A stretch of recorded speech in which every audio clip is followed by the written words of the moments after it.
first stop on today's show brings us to Donato Enoteca, located at 1041 Middlefield Road in Redwood City.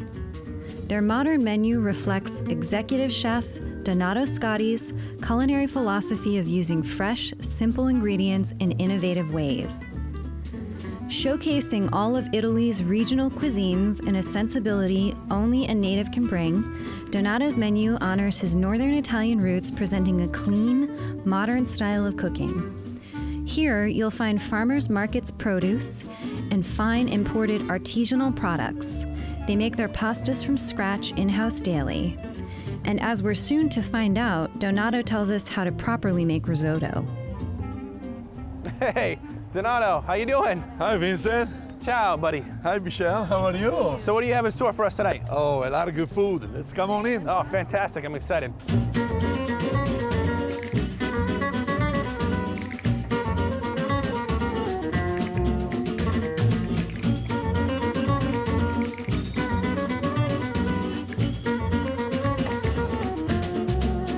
Here we go. Thank you. Let me help you with that. His menus. Thanks, Donato. You're very welcome. And I guess I have the honor of sitting down with you tonight. Yes, you do. This looks fantastic. Well, you just happened to be here on the first day of the restaurant week for Redwood City, so.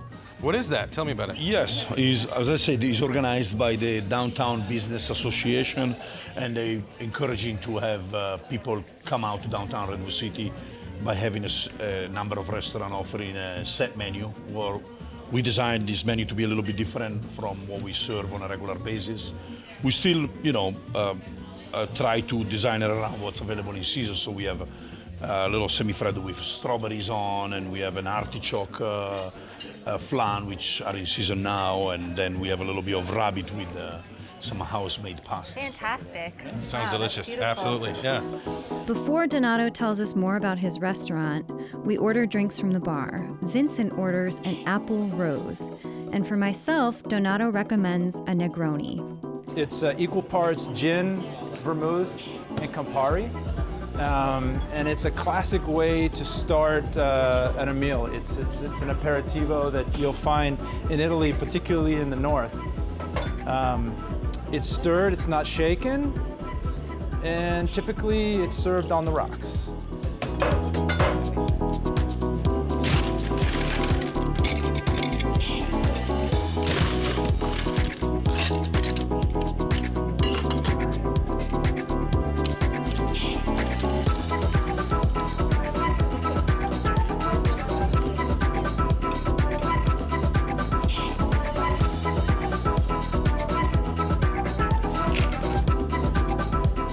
It's typically garnished with orange zest.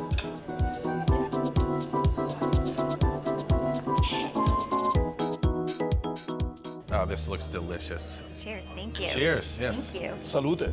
Salute. So what other events do you guys do here? Well, like on Thursday now we have live music. We host a lot of corporate events because we have like 2 or 3 different areas where we can section them off and be like in a private setting.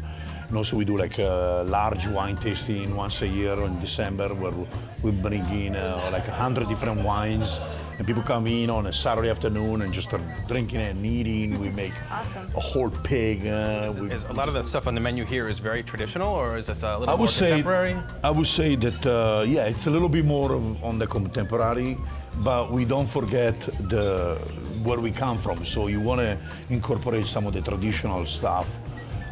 Like you see the sauce on the ravioli might look to you like a bolognese, but it's a little bit of a variation. And the prosciutto has been around for centuries and is a wonderful appetizer. So what we do is we serve the prosciutto, but we serve it with a little flan made out of Grana Padano, which is a very common cheese in Italy. So, we try to add a little spin to what the traditional and clean flavor dishes that we want to present to the customers. So where in Italy are you from? I come from a town called Bergamo, which is the first town east of Milan, if you travel from Milan to Venice. And I moved here 20 years ago, actually. But I make it a point to go back. You go back regularly, huh? Oh yeah, visit. You gotta go visit the mom. Yeah. That's great. where I start my career as a chef in the kitchens of some of the most famous restaurants in Bergamo, and as well going to chef school and all that kind of Were you trained in Italy? Did Yes, you go to school in yes. Italy? Oh, wow. That's great. As we said before, this is a very good representation of central south of Italy, very clean flavors, grilled, fresh local calamari with a little bit of bianchi di Spagna that are tossed with a little bit of spring onion. Mashed salad is very refreshing, of course. What you have here is imported prosciutto, which is from Parma. It's an 18-month-old age, not old, he's always young. Prosciutto with giardiniera, which is a very old way of storing vegetables during winter. So what they did, they pickled them basically, and every culture has their own way of pickling vegetables. And Italian call them, when they're all chopped in small pieces and stored in vinegar, they usually call it giardiniera. My mom used to make it all the time, so I thought I incorporated with. And of course the acidity of the vinegar helps with the fat of the prosciutto. And then instead of serving just a piece of cheese, we decided to create a little flan made out of grana padano and milk and egg. And then we bake it, and then once you try it, you'll see it's going to be soft with the prosciutto and then a little bit of giardiniera. Heaven. Over there is one of the latest addition of the menu. You have bufala, mozzarella di bufala, which is imported from Campania. A little bit of organic zucchini that are shaved and tossed with a little bit of olive oil and lemon.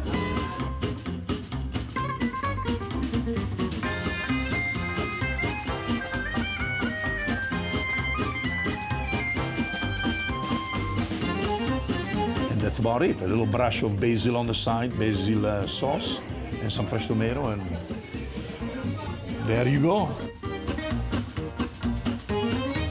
In addition to the incredible appetizers we ordered, Donato Enoteco also offers fresh and bright salads in small plates, such as the Insalata di Pomodori and Pizza Siciliana. The Insalata di Pomodori includes heirloom tomatoes and cucumber salad, organic basil, oregano, Umbrian olive oil, and black rock salt.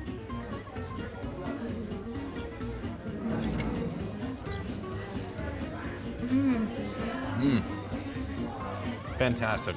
Nice and tender, delicious. So light. Makes me happy. It's delicious. Tell us a little bit about the wines that we're going to be having. Well, this is a white wine that comes from the Friuli region. It's called Zuani Vigne. It's a blend of grapes that are local grapes from Friuli. It's very fresh, very crisp. It goes very well with the monkfish that we have on the table. Actually, I think we should have a toast because we haven't had a toast yet. A good one is everybody drinking wine. Salute. Salute. Then the next wine, which will go very well with the pork on the risotto and with the agnolotti del Plin, is a very famous and also traditional wine from Italy called Brunello di Montalcino.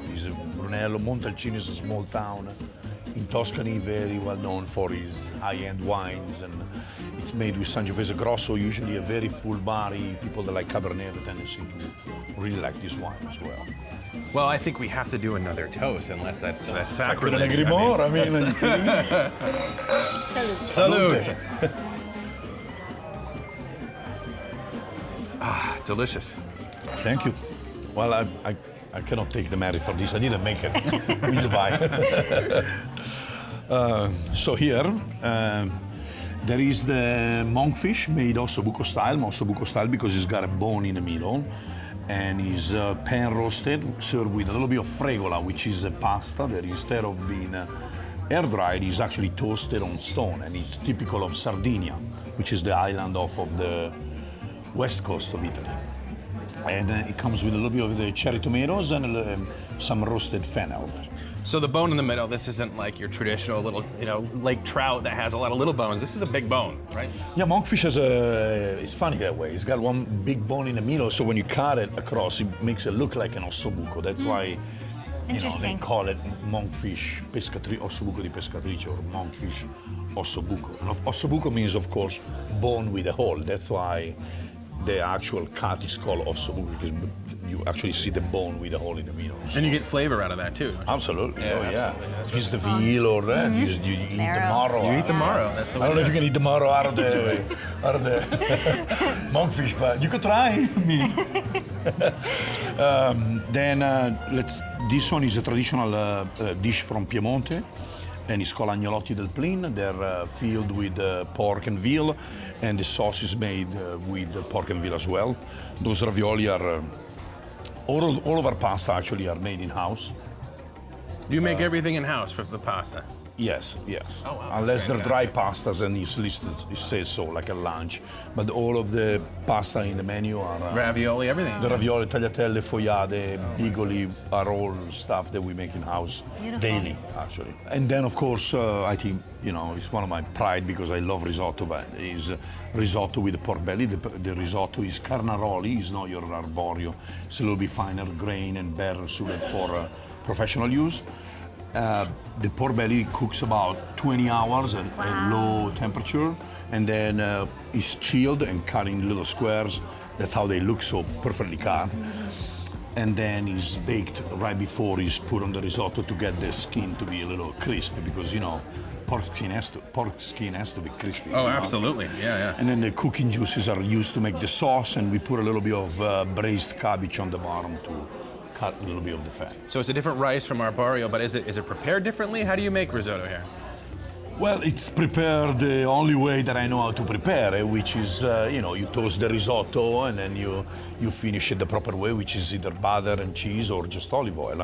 No cream. No, that's against my religion, I would say. I was taught from when I was little that if you put cream in risotto, it's because you don't know how to make it. So I like to stick to that theory, so we don't have any cream in the kitchen other than for pastries, and we just try to keep it real. Wonderful. That's fantastic. And authentic, yes, definitely. Well, let's try some of this delicious food. Okay, let me serve you some of the agnolotti first. Okay.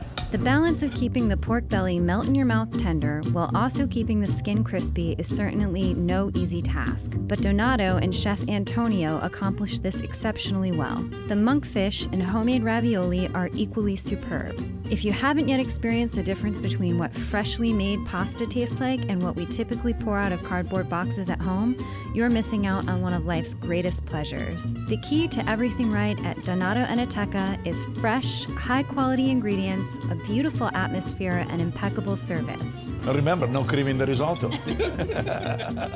And coming up next, we visit Puerto 27 in beautiful Pacifica, California.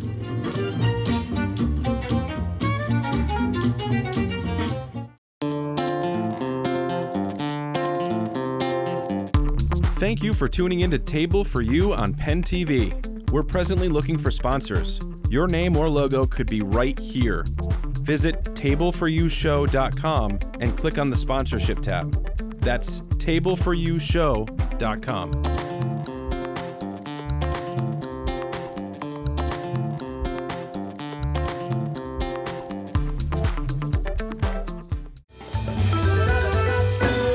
Location in the restaurant business is so important that anyone in real estate will often repeat the word 3 times for added effect. When it comes to Puerto 27 and Pacifica, this is about as good as it gets for location. Gazing out into the Pacific from one of the many great seats at Puerto 27 parallels what you would likely see from the Peruvian coastline. This adds to the total experience at this Peruvian kitchen and Pisco bar. Owned and operated by father-son duo, Julio and Jose Calvo Perez showcase traditional Latin American dishes with modern twists. Peruvian cuisine is up and coming in the food world, and Puerto 27 is definitely a destination for the gastronomically inclined.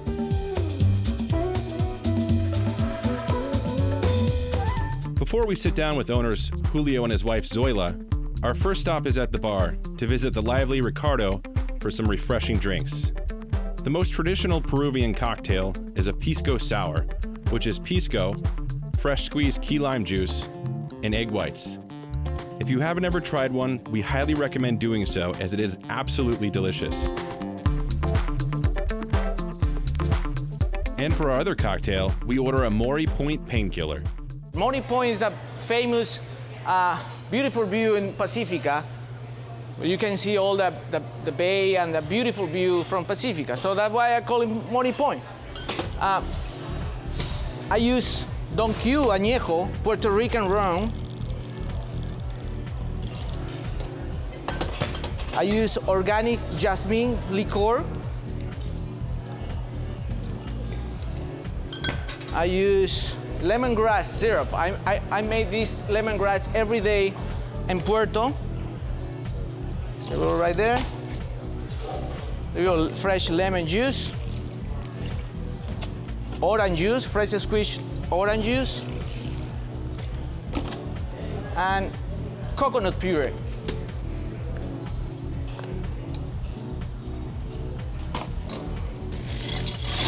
So fresh ice right there.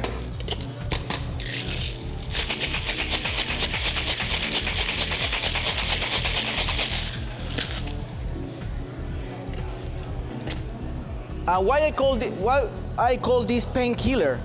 Because in the Prohibition era, when you want to drink a medicine in that time, they call them painkiller. So they want to kill the pain.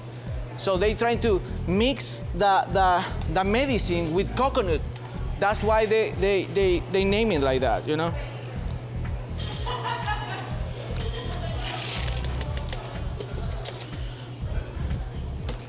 So for finish this, I use fresh cinnamon liqueur on top, a little bit.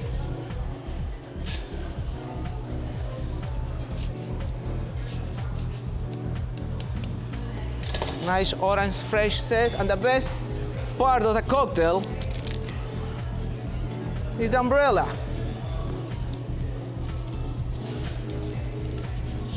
Yeah, umbrellita and that beach.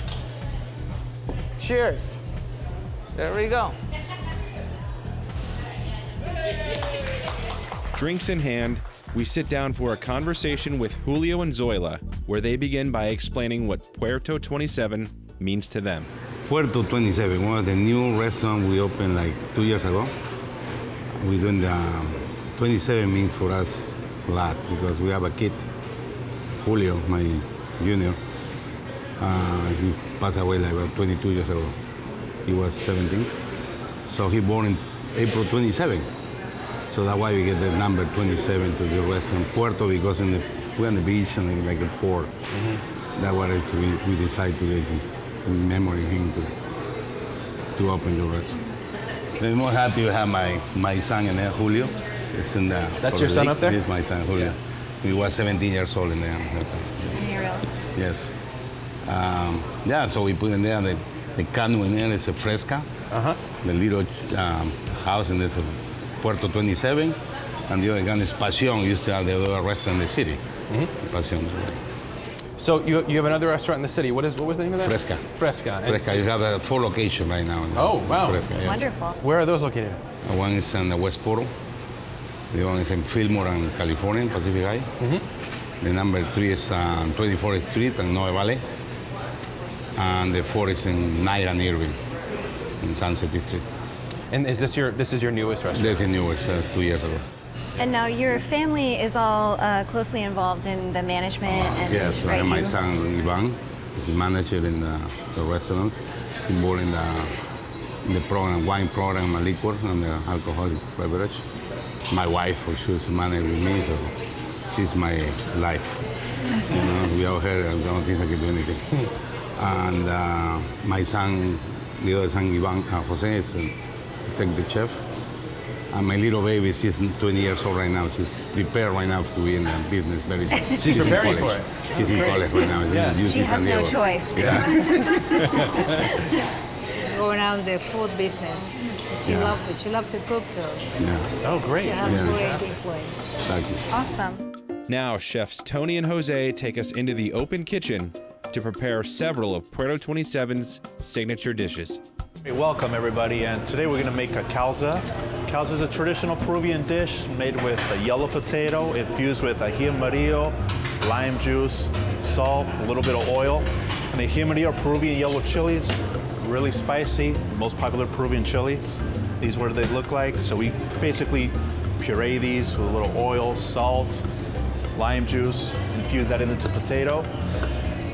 And we get this final product, this beautiful mash. And this is our base for our causa dish, okay? And our causa, we're gonna top with different salads. So we're gonna start with the Dungeness crab. It's got some red onion, yellow chilies, fresh yellow chilies diced, some cilantro. Always garnished with avocado.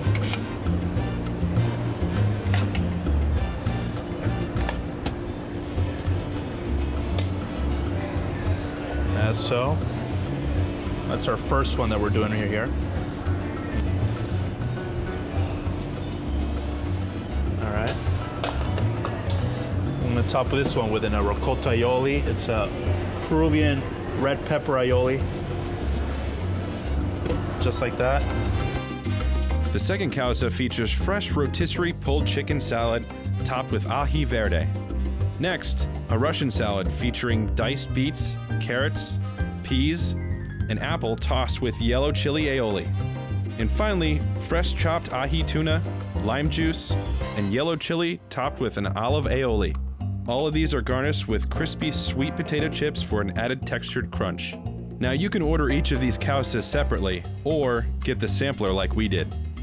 Other fantastic appetizers and small plates at Puerto 27 include ceviches, pucasana, which is ocean trout served sashimi style with passion fruit puree, and anticuchos, which is a very traditional Peruvian street food.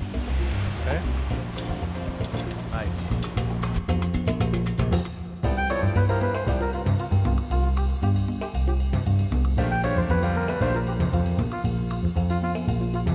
All right, the next dish we're gonna do is called a pescado a lo macho.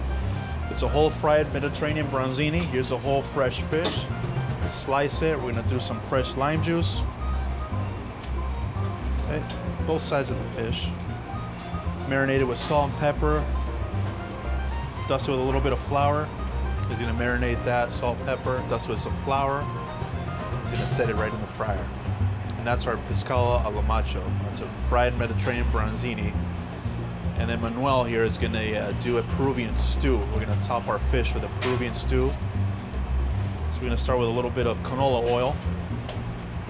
Some clams. Some mussels. Arroz sofrito, a little onion, some garlic. Some Peruvian yellow chili. A little white wine.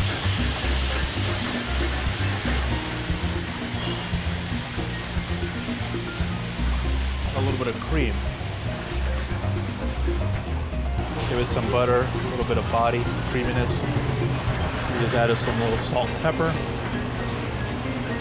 Get that cooked down a little bit, reduce it. It's crispy whole fried bronzino.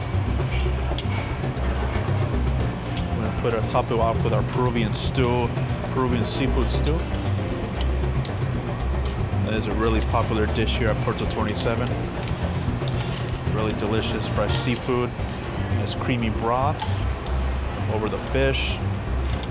It's a fantastic combination of flavors and textures. And this is our pescado a lo macho.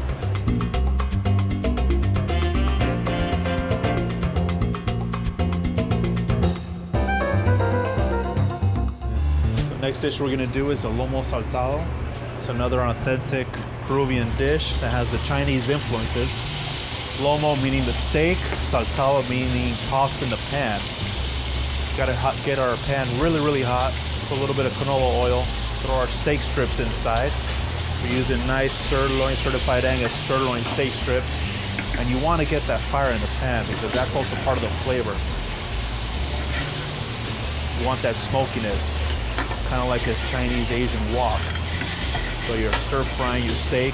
You're gonna throw in some red onions. Just simple seasoning, salt and pepper, not doing too much. But again, the pan has to be really, really hot. Then we're gonna add some fresh tomatoes.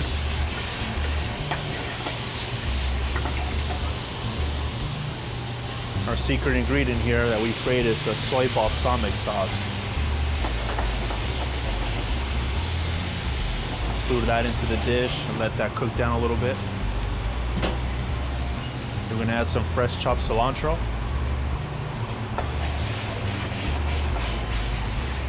Let it saute together, let the flavors blend well together. And that's a simple dish, very authentic. Nice, fresh French fries on top. Mix that together. You have our lomo saltado. Always served with fresh white rice. We'll get a side of rice.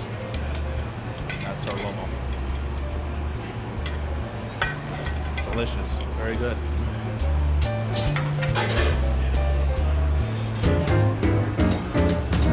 So, what is this Peruvian street food? Anticuchos. Basically, skewers of beef heart is the traditional one. Here we do an anticucho platter, which we have a shrimp with chorizo. We have fish of the day, which right now is our beautiful mahi-mahi.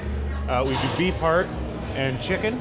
So we do all four of these anticuchos as a separate platter or as a tasting. Here we had the tasting. I did have the pleasure going to Peru with Jose to show me exactly where the street food came from. Really? I'm actually trained by Jose in Peruvian food. That's amazing. So he trained me in his food, took me to Peru, and it was really great. We went out to the streets, walking down the neighborhoods. As soon as the sun came down, fiery pits came rolling down the streets to the corner, and people would line up for blocks. We waited over 45 minutes just to get our order. And we were one of the first people there. I mean, it was just so popular. They would just come in from all over, and it's like their free dinner snack. Yeah. You know, after work, get off work, go get some anticuchos on the corner and some boiled corn and potatoes, and it was wonderful. Yeah, these dishes are popular. We've had these on the menu for quite some time since we've opened. And we still, me and Tony, you know, we're planning on going back to Peru at least once a year. Check on, see what's going on down there. Check out the Peruvian gastronomy. They have a big festival every year in September called Mistura. A lot of chefs from all over the world come in and do demonstrations of what's new, what's trendy, Peruvian ingredients, making up dishes. It's in Lima. Yeah, cool. Yeah. That's awesome. Yeah. You know, so we keep up, see what's going on, and bring some things back, get some ideas. That's a very distinctive thing I was saying earlier about Peruvian food. It's a lot of flavors that you won't get with any other type of food in the world, and it's really rewarding to be able to try something new and find out that, wow, I really enjoy this. This works. Yeah.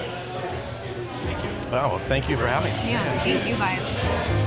This freshness of ingredients and ideas is what makes Puerto 27 stand out as one of the most exciting restaurants in the Bay Area. So take a trip up or down Highway 1 and treat yourself to exceptional food and an equally exceptional view.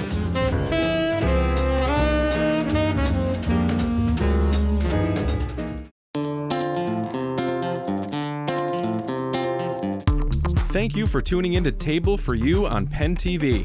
We're presently looking for sponsors. Your name or logo could be right here. Visit tableforyoushow.com and click on the sponsorship tab. That's tableforyoushow.com.